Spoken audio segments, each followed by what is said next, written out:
Жаңашылдық заман талабы. Жаңашылдық заман талабы дегеніміз қазіргі уақытта жаңа нәрселерді үйрену, білімді болу өте маңызды. Біз заманға сай дамып, ізденіп, жаңашылдыққа ашық болуымыз керек. Сонда ғана жетістікке жете алады екенбіз. Ендеше сабағымызды бастаймыз. Сабағымызды бастамасы бұрын бәріміз бір жақсы көңіл күймен сабақты бастайық.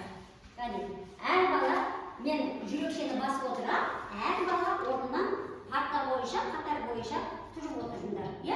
Және бүгінгі сабағымызға байланысты бірінші қатар қандай көпсіңдер?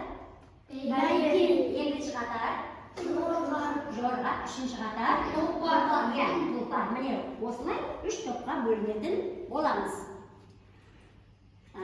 Саған сенемін, орнынан тұра ғой. Алинұр, саған сенемін. Шарапат, мықтысың. Келесі, заманауисын. Келесі кім бізде? Аделя, табандысың. Келесі, Кәусар, сенімдісің. Бекжан, алға ұмтыл.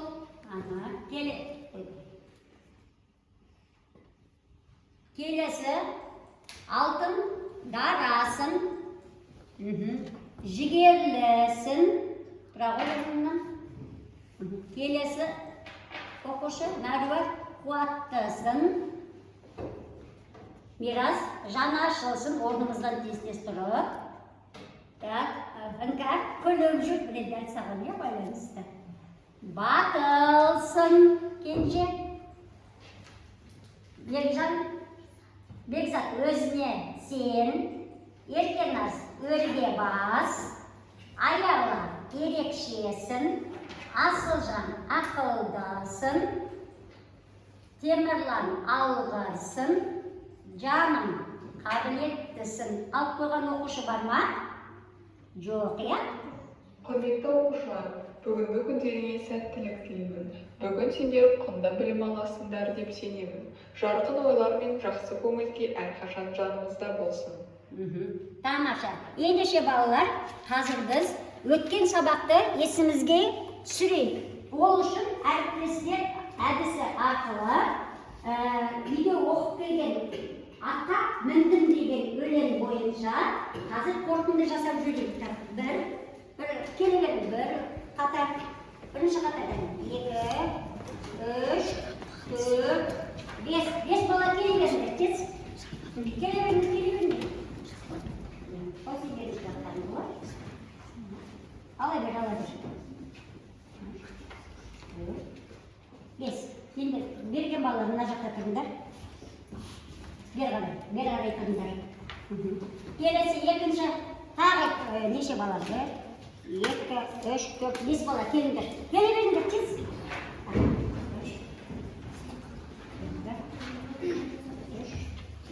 Кімде жоқ? 5. Болды, жеттім. Енді өтілген тақырып бойынша атқа міндім. Бекжан, сенде қандай сұрақ? Атқа міндім өлеңнің авторы кім? Атқа міндім өлең авторы кім? Кел, мына жерге жапсыра ғой. Ал осы жауап кімде екен? Осы әдемілеп жапсырамыз. Қалған балалар ары тұра тұрыңдар. Осы жауап кімде? Атқа міндім өлеңнің авторы кім? Табыңдар кімде? Табыңдар кімде? Сенде ме? Кім екен? Қазбек бай. Қазбек бай. Қастек Баянбай де. Жақсыра, кел, жауабын жақсы. Отыра қойыңдар, екеулерің. Келесі ар жақтағы сұрақ кімде? Кел, Еркенас, қандай сұрақ? Кім? Қыза, жақсыра ғой. Қыза түстім тақымды. Жалғасы кімде? Тамаша. Желдірбек атымды. Тамаша, отыра қойыңдар. Келесі жаным сенде? Қысып қалдым тақымды. Жақсыра ғой. Жалғасы кімде? Жоқ. Күшіңді сап ақыр. Қалсыш? Күшіңді сап Аха. Так, келесі. Жылқының сүті шекер. Шекер. Засыра ғой. 7 бал. 7 бал. Тамаша. Аха. Келесі ең соңғы. Екеулерінде қалды. Ат жалына жабысып. Қолым қалды. Жарысы. Тамаша. Келесі. Енді атқа мінді бөлігі бойынша. Тұлпар шеңбері. Қай шеңберге тұра қалыңдаршы. Атқа мінді бөлігі бойынша тұлпар шеңбері.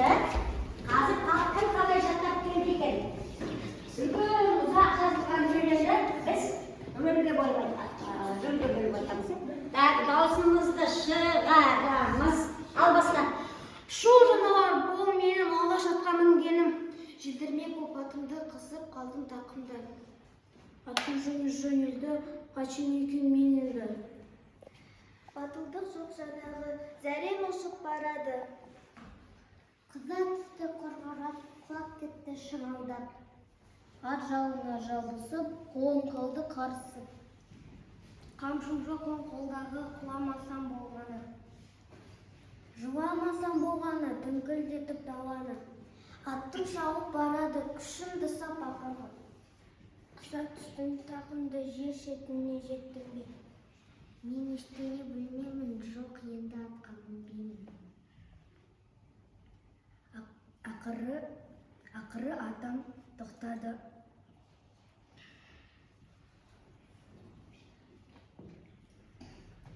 Қорқынышым басылды, біткен құлақ ашылды. Сол манағы қалпында киіз үй тұрартынды. Атаң да тұр орында. Құстай ұшқандай сияқты ем. Ұзалмаппын бірақ мен. Қорққанымды жанаға жұрт білмесе жарады. Тамаша, отыра қойыңдар. Бұл бізде үйге берген, тамаша, Қастек Баянбайдың атқа міндім деген өлеңі еді. Міне қайталап жібереміз. Атқа міндім өлеңінің авторы кім екен? Қастек Баянбай. Жылқының сүті шекер, 7 бал. Желдірмек боп атымды, қысып қалды тақымды. Күшімді сап ақырғы, қысқартты тақымды. Ат жалына жабысып, қолым қалды қарысып. Тамаша. Енді балалар, түгеліміз экранға назар аударайық. Бұл экранда суретте кімді көріп тұрсыңдар? Арбадағы бала. Дұрыс, тамаша. Арбадағы бала. Енді балалар ойлап көрдіңіз, арбадағы бала осы атқа міне ала ма? Қалай ойлайсыздар? Неге? Біреу жауап айтыңыз. Неге? Неге? Ал Айназар? Өйткені ол арбада. Арбада отырған бала қалай деп ойлайсыңдар? Жүре алмағандықтан атқа да міне алмайды деп ойлайсыңдар, иә? Ендеше бүгін атқа мінуіне аланым ашылдым, мен де атқа міне аламын.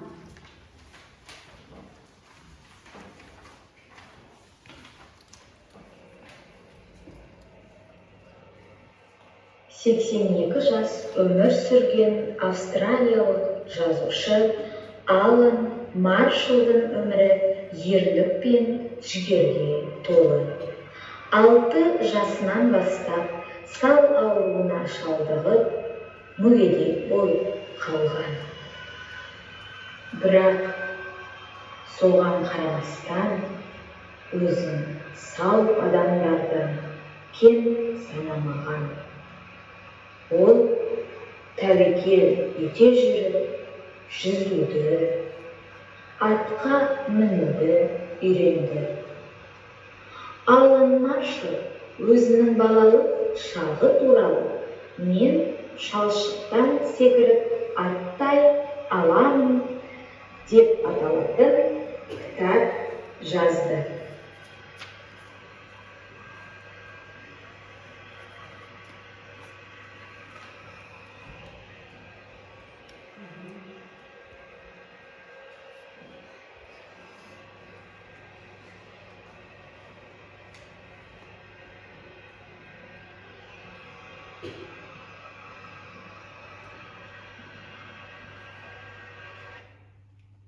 Міне балалар, жаңағы арбада отырған баланың атқа міне алмайды деп ойладыңдар, иә? Енді түгеліміз 34-ші бетті ашайық. Мен де атқа міне аламын деген мәтінді іштей түсініп оқып шығайықшы, қане, тез қане қолыңызды. 5 минут уақыт беремін.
Түсіндің бе?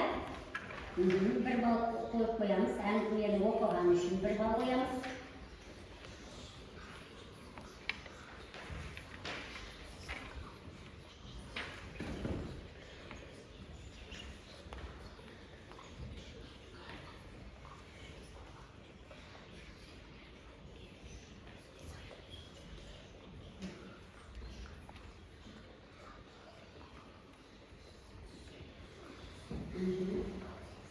Бекзат болды. Әңгімені оқыдың ба? Бір бал қоя ғой.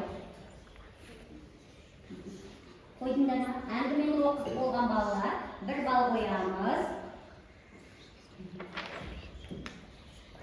Жаңағы арбадағы отырған бала атқа міне ала ма екен?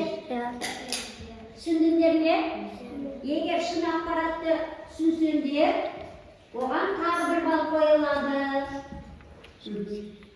Әңгімені оқығандарына бір бал, жаңағы ақпараттарды түсінгендеріне осы мәтіндегі бір бал.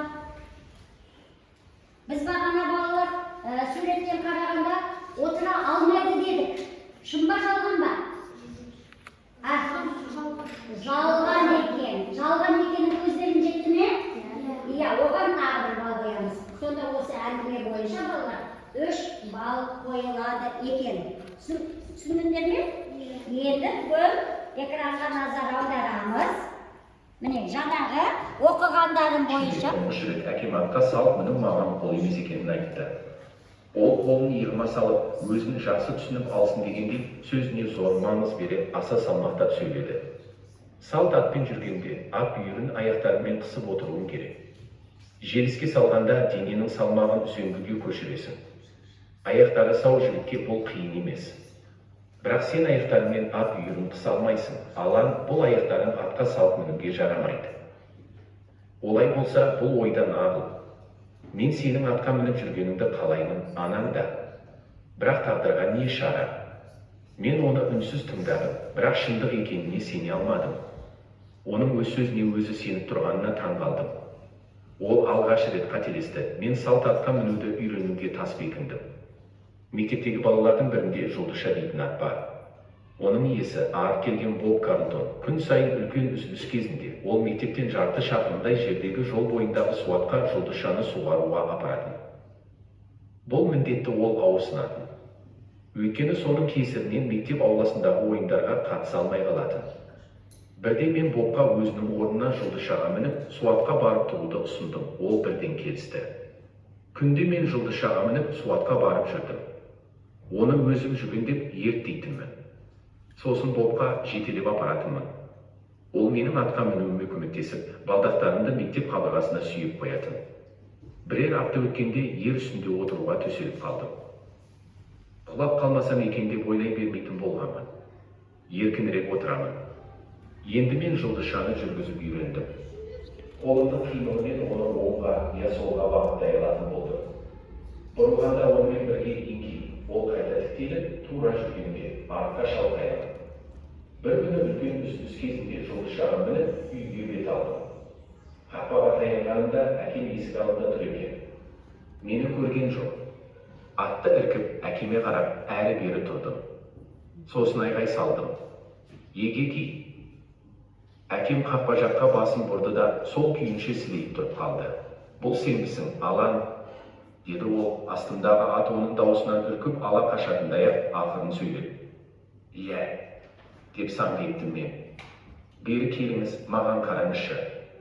Есіңізде ме, маған ешқашан салт атпен жүре алмайсың деп едіңіз ғой. Ал енді көріңізші. Егеки, деп асау атпен шапқандағы әкемнің істегенін істеп, айғай салып, еңкейдім де Жұлдызшаның бүйірінен жақсы аяғымның өкшесімен соғып қалдым. Боз ат әуелде желе текіректеп, сосын шаба жөнелді. Мен тізгінді тарта, Жұлдызшаның қозғалысымен ер үстінде ырғақталып, оның қасынан өттім. Қайтадан кері бұрылдым. Міне ол қақпа алдында тұр. Тықыршып, жер тарпиды, басын шолғиды, бүйірін соғады. Танауын деңгейте дем алғаны, ер тоқымның сықыры, жүгеннің сылдыры, осы дыбыстарды естуді қанша маған қуантады десеңші. Тыңдашы, өлмеді әкем байсалды үнмен.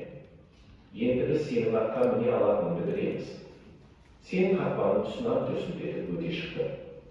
Шабыс тура жолда ғана жақсы. Бірақ қазіргідей екідей берсең, онда көпке жеткізбей атты шаршатасың. Жылқы да адам сияқты, күтімі жақсы болса күйлі болады. Ал қазір мектепке аяңдап бар да Жұлдызшаны қоя бер. Ол аз кем үнсіз тұрды да былай деп қосты. Сен нағыз жігітсің, Алан.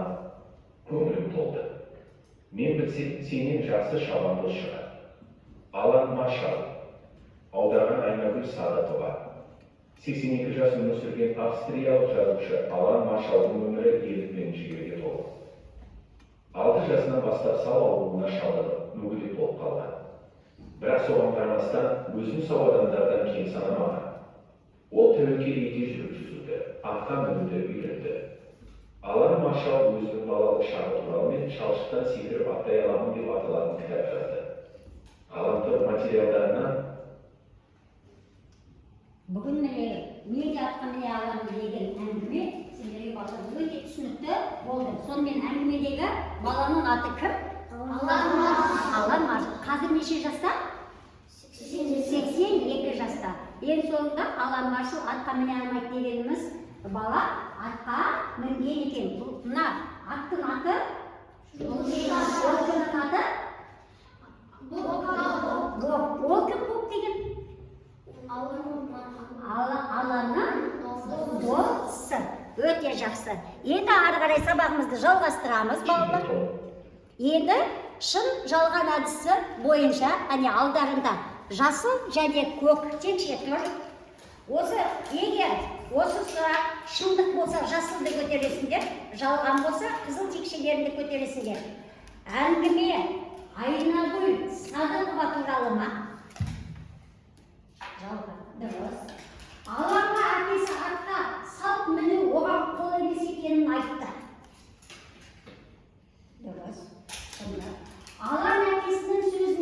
ашуланады. Жалған. Алаң салт атқа мінуге тас белгіледі. Дұрыс, шындық. Боб Карлтонның аты Жұлдызша. Боб Карлтонның аты Жұлдызша. Дұрыс, шындық. Боб алаңға жұлдызшаға мінуге рұқсат етпейді. Жалған, керісінше рұқсат етіледі. Алаң атқа мінуге өз бетімен үйренді. Өз бетімен үйренді. Шындық. Алаңға атқа мінген үшін ұрысты, ренжіді. Жалған, дұрыс. Әкесі жылқы малын дұрыс күту туралы айтты. Шындық, дұрыс. Тамаша. Қойыңдар. Өте жақсы. Сабағымызды ары қарай жалғастырамыз. Анимациялық ойын алтын сақа. Бұл жерде алтын сақада жаңағы ойындарын үшін балалар тағы бір бал қойып қойыңдар. Енді бұнда біз 8 сұрақ болады. 8 сұраққа жауап беруіміз керек. Жауап берген бала өзіне 1 бал қойып отырады. Түсінікті ғой? Бірінші ал кеттік. Алан Маршал қандай бала? Ал, Айназар.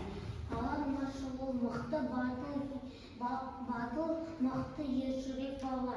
Ол кішкентайынан ауруға шалдықса да өзі көп нәрсені істеуге тырысты. Дұрыс. Ол кішкентайынан ауруға шалдықса да берілмей көп нәрсені үйренуге тырысты. Тамаша. Келесі. 1 балды қоя қой. Әкесі алаңға атқа міну туралы не деді? Жауапқа қарамай өз ойларын айтыңдар. Алмайды. Әкесі алаңға атқа міну оңай емес екенін айтты. Ол баласының қауіпсіздігіне алаңдап, атқа міну оған қиын болады деп әкесі ойлады. Ойлады, иә. Тамаша. Қоя қой өз балыңды. Келесі 3-ші. Жұлдызша деген қандай ат? Және көріміз көрдік. Ал. Жұлдызша жуас, сабырлы, ақылды ат. Ол мектептегі балалардың біріне тиесілі. Боб Карлтон деген баласымен тиесілі болды. Келесі, Алан атқа мінуді қалай үйренді?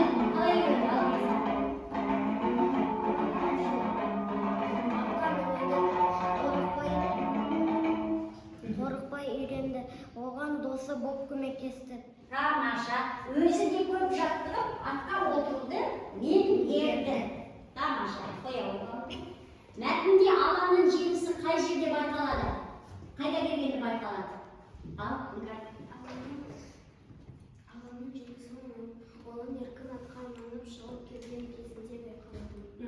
Сол кезде әкесі оның жетістігін мойындады. Тамаша. Балыңды қоя қой.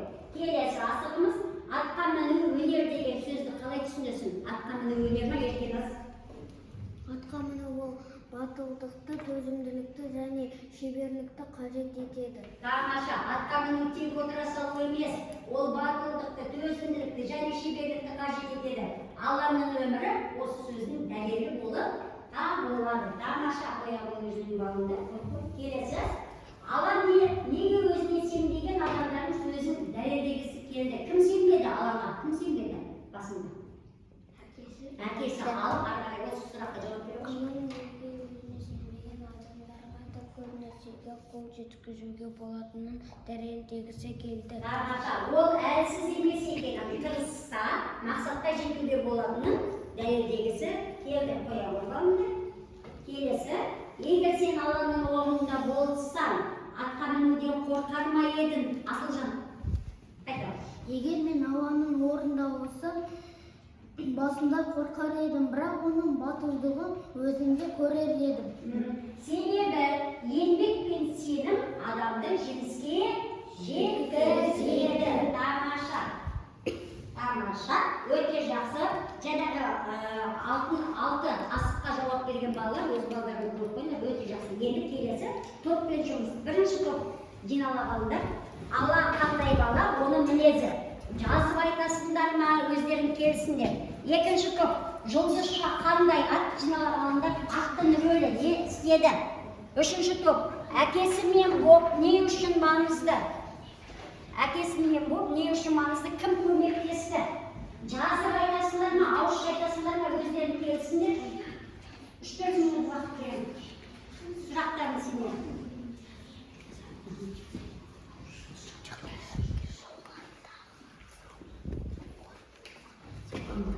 Бірінші, алаң қандай бала, оның мінезі. Сендерде жазып айтасыңдар ма, ауызша айтасыңдар ма, өздерің біліңдер. Кім айтады, сайландар. Келесі сендер жұлдызша қандай аттың рөлі, білесіңдер ме? Жазып айтасыңдар ма, ауызша айтасыңдар ма? Ал енді кім айтатынын сайландар. Сендерде әкесімен болса не маңызды, кім көмектесті?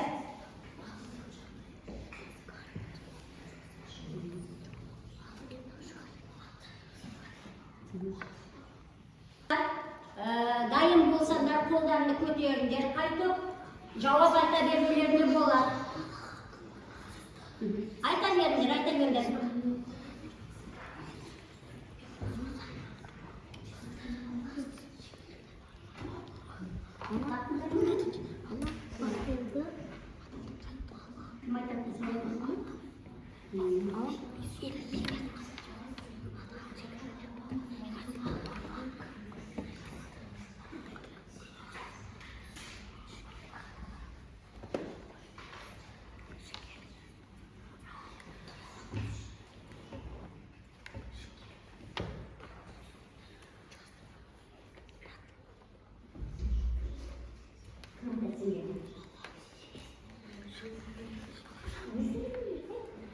Бірінші топ дайынсыңдар ма? Екінші топ дайынсыңдар ма? Ал көтеріңдер. Дайын топ, қолдарыңды көтеріңдер топке.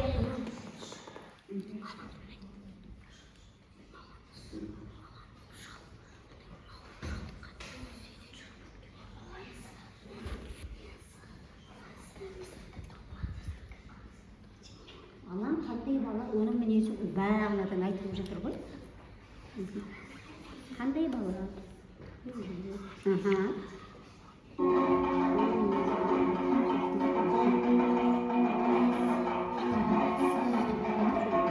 Кім айтады сендерге? Ал екінші топ. Тапсырма. Екінші топ жұлдызша қандай аттың рөлі. Кәне отырағандар рөлін айтасыңдар, иә? Кәне отырағандар топты.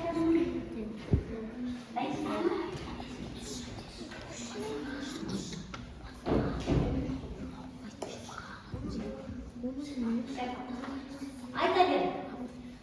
Жұлдызша қандай аттың рөлі.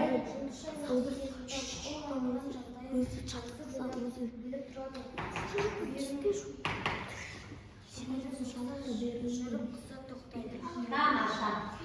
Келесі. Бірінші топ дайын ба, үшінші топ дайын ба?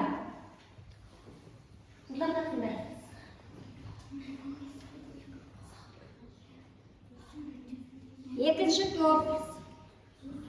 3 балдан қоясыңдар топпен жұмысқа. 3 балдан қоямыз. Бірінші топ. Болыңдар ма, сендер жіп-жеңіл? Болыңдар ма? Ал орындарына отыра алыңдар. Кім айтады? Кім айтады? Сен ме? Сұрақтар. Алаң қандай бала, оның мінезі.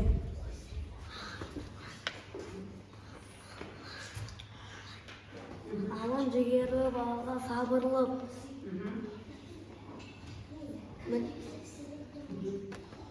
Мінезі?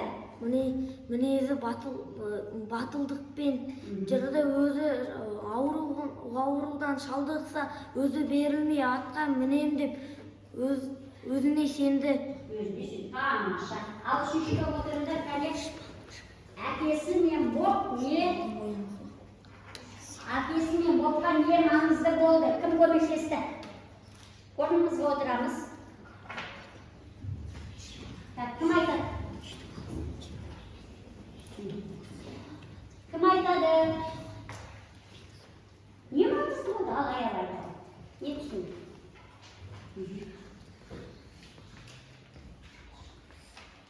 Не маңызды болды оларға? Жаңағы алаңның арқа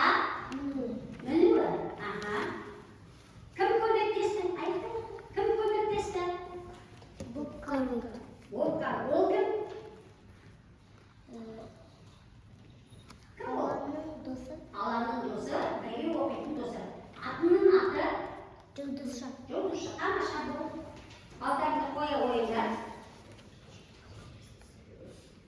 Келесі, кәне, бөліңіз орныңыздан.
Алла алдына қандай мақсат қойды?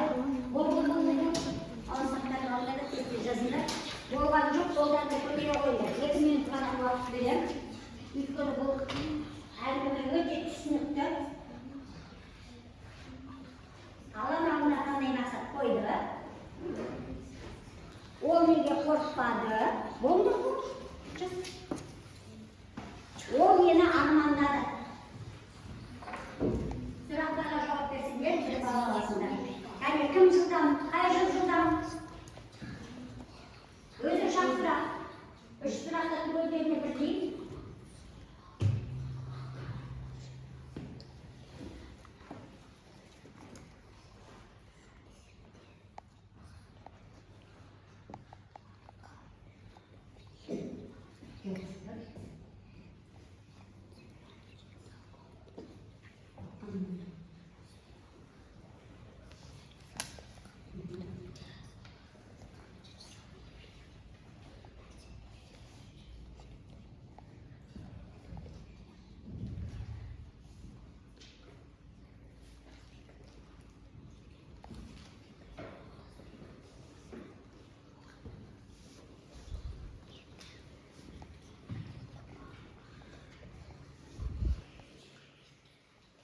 Бірінші сұраққа жауап беретін жүк бар ма? Ал Нәруа, Алланың алдына қандай мақсат қойды?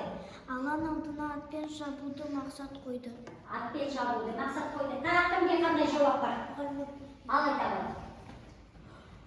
Ол атқа мінуді мақсатты қойды. Ол атқа мінуді мінуге мақсат қойды. Тамаша, кімге қандай тағы жауап бар? Ал Айназар. Алланың атқа мінуге мақсат қойды. Көбінде сондай жауап, иә? Тағы балдарды көп қойды. Екінші сұрақ, ол неге қорықпады, кімден? Ол неге қорықпады, кімге жауап бар? Ал мерсін болса. Өйткені атқа міну оның арманы болды. Өйткені ол атқа міну оның арманы болды. Өте тамаша. Қой, балтын қоя қой. Кімде тағы қандай жауап бар, қай жұртта? Ол неге қорықпады? Ол неге қорықпады, кімде тағы қандай жауап бар?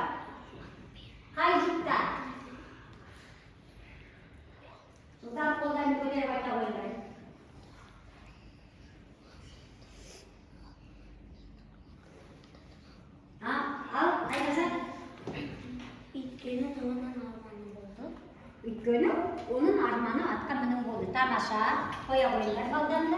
Аялас. Тамаша. Келесі. Сен үшіншіге жауап беріп отырсыңдар ма? Ол нені армандады? Үшінші сұрақ. Қарақат. Екіншісini айта ғой. Ол неден қорықпады? Ол атқа құламауды қорықпады. Құламаудан. Құламаудан қорықпады. Тағы кімге ғана үшінші. Ол нені армандады? Алмирас. Ол атпен шабуды армандады. Ол атпен шабуды армандады. Дұрыс, балдарымды қоя қойыңдар. Тағы кім? Ол нені армандады? Бекзат. Ол ат үстінде шабуды армандады. Тамаша, аяла, сендердің жүктәрің. Ол атта жүруді армандады. Атпен жүруді армандады. Тамаша, Бекжан. Ол салт атқа мінуді армандады. Тамаша, Айназар.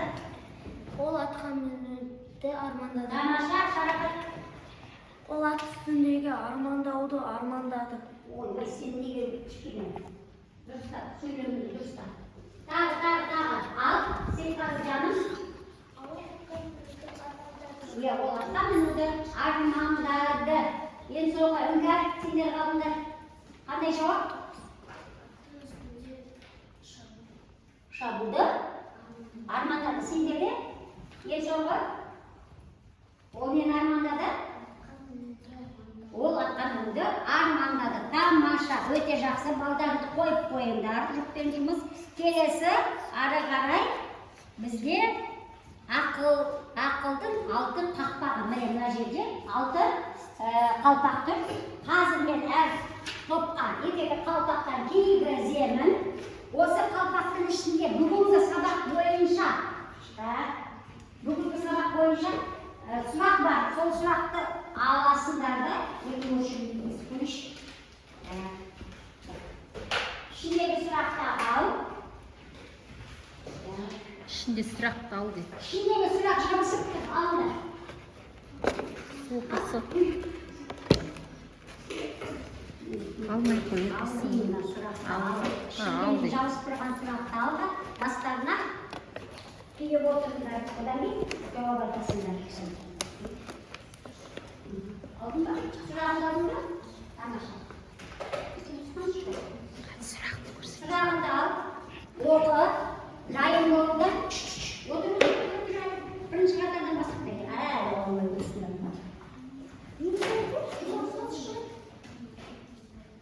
Қайна, киіп отырыңдар да. Кім дайын? Дұрыстап. Бекжан, қалмайсың. Әңгіме қалай аталады? Мен де атқа міне аламын. Тамаша. Ол күнге қатысты айтылған алан маршруға. Тамаша. Әңгімені жазған кім? Айнагүл Садықова. Ой! Алан маршрут аударған Айнагүл Садықова. Тамаша, ары қарай. Алан іс-әрекетімен ені үйренді. Алан іс-әрекетімен талабын болады. Ол алдына қандай мақсат қойды? Ол мен қайтсем де атқа мінемін деді. Нені армандады? Атқа мінуді армандады. Тамаша. Сенде қандай сұрақ? Өмірінде қандай қиындық болды? Ол 6 жасынан бастап сал ауруына шалдығып мүгедек болып қалды. Тамаша. Бірақ сұрақ па сенде? Кенже? Аланың әкесінің соңғы сөзінде қандай мән бар? Сен нағыз жігітсің, Алан, көңілім толды. Мен білсем сені жақсы жабанда шығады. Тамаша. Аяла.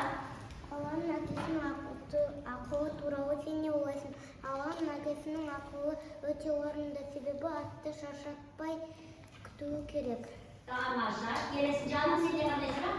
Аланың іс-әрекетіне мен үйрендім. Аланың іс-әрекетіне қайсарлық пен өжеттілікті, мақсатына жете білуді, еңбекқорлықты үйренді. Тамаша. Алты қалпақта өте жақсы жауап айтты. Тамаша, өздеріне балдарымды қойып қойыңдар. Жауап айтқан балалар бір-бірден бал қойып қойыңдар.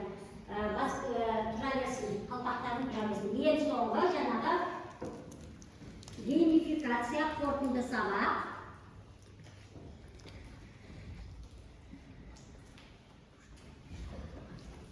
сабағымызды бекітеміз. Бұл жерде қандай сұрақтар екен?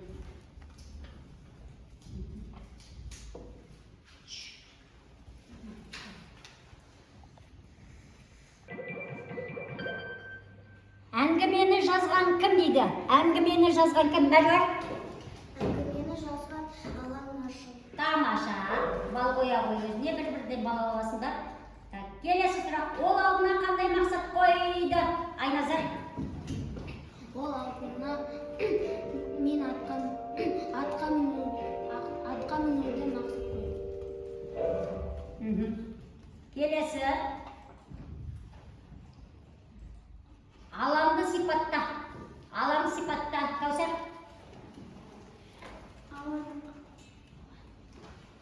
Қандай болады? Жігерлі, тағы. Көлінді, тағы. Батыл, тамаша, тағы. Әбден түсіндіңдер, иә балалар? Тағы. Айтқан сөзінде тұрады. Айтқан сөзінде тұратын бала екен. Тамаша. Келесі. Әңгіме қалай аталады? Енді бағыттарын біледі, жастар Тамаша. Келесі. Аланның іс-әрекетінен не үйрендің? Аланның іс-әрекетінен не үйрендің? Не үйренуге болады? Кәне, жаным? Аланның іс-әрекетіне қайсарлықпен өжеттілікпен мақсат-дәрежеден үйренді. Тамаша. Келесі. Аланды сипатта. Және болды, е? Болды. Келесі. Әңгіме қалай аталады? Әңгіме қалай аталады? Мен де атқа аламын. Ол кімге қатысты айтылған? Кімге? Алан Маршалға, дұрыс. Келесі. Аланды қайтты. Аланның әкесінің соңғы сөзінде қандай мән бар? Ал, Кенже. Аланның әкесінің қайсарлығына, өжеттігіне риза болып көңілі толды. Тамаша. Аланның өмірінде қандай қиындық болды? Аланның өмірінде қандай қиындық болды? Кәне. Ал, Мирас? Алан сауабына жауығып қалды. Дұрыс, тамаша. Келесі, Аланның әкесінің ақылы туралы сен не ойлайсың? Алай-ала. Алан әкесінің ақылы өте орынды, себебі ол атты шаршатпай қимыл керек. Тамаша. Ең соңғы сұрақ. Нені армандады? Шарапат. Ат үстінде шабуды армандады. Ат үстінде шабуды армандады. Өте тамаша балалар.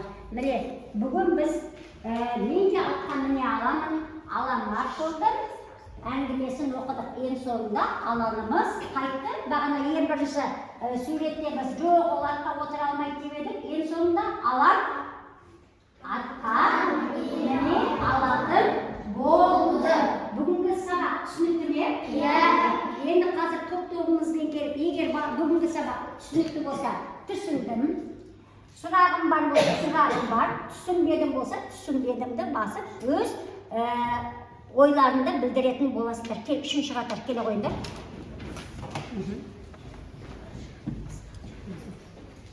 Қыз балалар қызды, ұл балалар ұлды басасыңдар, е? Түсіндім. Тамаша. Түсіндім.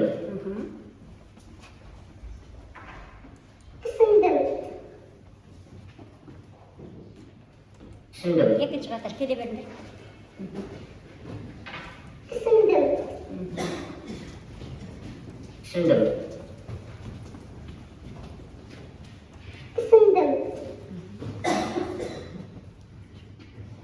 Түсіндім.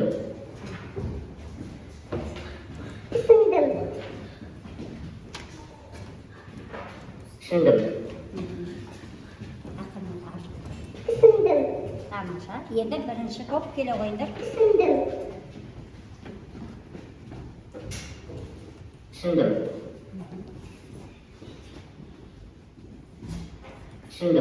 Сабақ бойынша алған балдарыңды дайындап отырыңдар. Қазір айтасыңдар, балдарың бағаланады.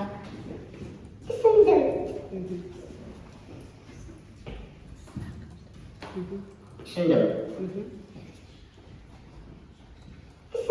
Өте жақсы. 9 қыз балаға, 9 ұл балаға да бүгін сабақ өте түсінікті болған екен. Осымен балалар, бүгінгі сабағымыз аяқталды. Үйде осы әңгімені оқып, тағы да қосымша түсініп келеміз. Бүгінгі сабаққа қатысқандарына өте рахмет айтамын. Түсінікті. Деп аламыз.